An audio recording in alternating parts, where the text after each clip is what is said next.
skal selv føle, at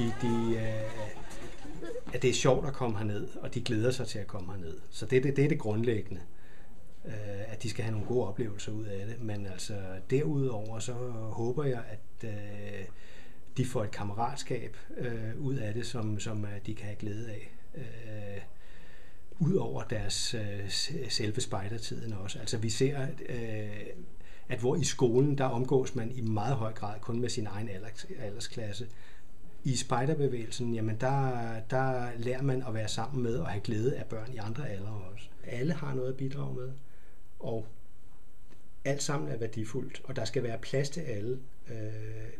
Også hvis man ikke lige er stærk på det ene område, jamen så må man bidrage på de områder, man kan bidrage. Hvor skal vi notere op, hvad personen ligger op? Så man ved, hvad man er. Ja. Så man regne ud, hvor meget man gør. Ja, det kunne man gøre. Eller man... I dag der skal vi arbejde med noget, vi kalder personlige mål. Det er, at man finder nogle ting på en selv, som man ved præcis, hvor lange er, således at man kan bruge det til at måle ting, hvis man ikke lige har et målebånd ved hånden. Så det er meget gode mål, I har, for det er tæt på nogle tal, så man kan rimelig se armlængde.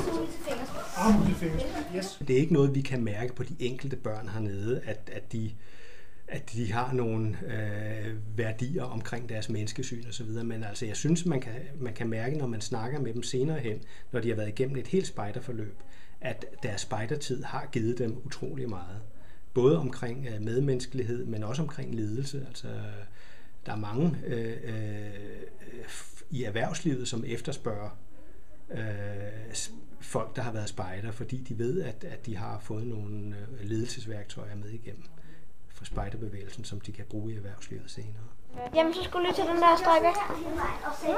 Jo, fordi den skal jo ikke være dertil. Det forstår jeg. Okay, det gør vi bare. Plus 32. Det der, det var bare, der er en streg med. Jeg ved det. I det lille billede, der har de haft en sjov aften. De har lært nogle ting, som de forhåbentlig på et eller andet tidspunkt kan bruge, både som spejder, men også i deres tilværelse uden for spejderlivet.